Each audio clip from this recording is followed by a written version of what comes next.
Les membres de l'association Les Amis du bateau Keror ont réalisé d'importants travaux d'hivernage sur la Marie-Lizig. Véritable élément du patrimoine maritime local, la Marie-Lizig fête bientôt ses 30 ans. L'occasion de se refaire une beauté et de raconter son histoire. La logistique est parée et les Amis du bateau Keror ont répondu présent. Délestée de son gréement, la Marie-Lizig est prête à quitter son élément naturel pour une petite cure de jouvence. On a envie qu'il soit plus beau que d'habitude encore.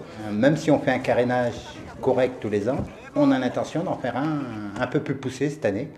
Ça faisait 15 ans que le bateau n'avait pas été mis à nu. Un bateau de bois, c'est pas terrible de le mettre de le décaper entièrement tous les ans. Mais il faut quand même le faire de temps en temps pour voir s'il n'y a pas de problème sous la peinture. Soucieux de réaliser une chaloupe identique à celles utilisées autrefois par les pêcheurs Keror, des passionnés d'histoire locale ont effectué en amont de la construction de nombreuses recherches.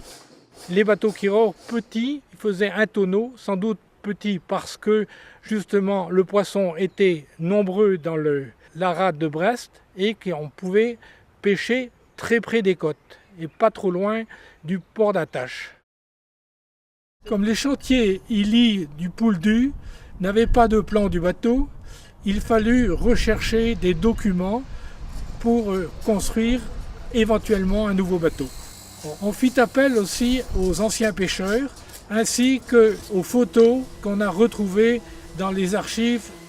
Jean Kerneys réalisa ensuite une maquette qui fut présentée au Grand Prix de Douarnenez en 1986 et qui obtint un prix d'authenticité.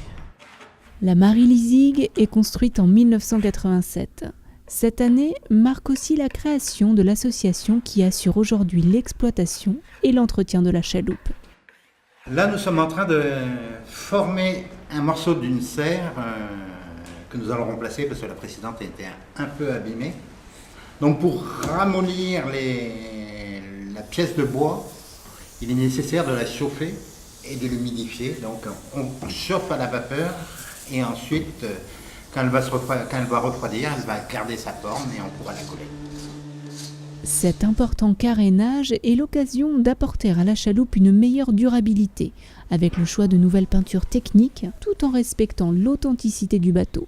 On a envie de passer à la peinture micro-poreuse pour mieux laisser respirer le bois. On a envie de le garder encore plus longtemps et de passer à ce qu'il y a de mieux pour lui.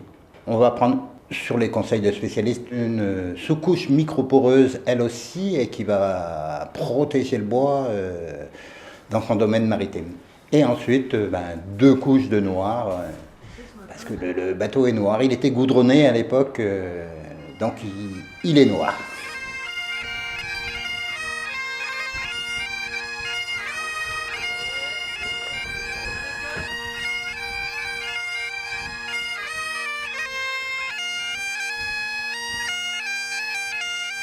Marie-Lizig, du nom d'une ancienne pêcheuse Keror, représente un fragment de l'histoire de la commune du Relecq-Kerhuon. Les membres de l'association Les Amis du bateau Keror participent fièrement chaque année à de nombreuses manifestations avec cet emblème maritime de la ville du Relecq-Kerhuon pour le plaisir de tous.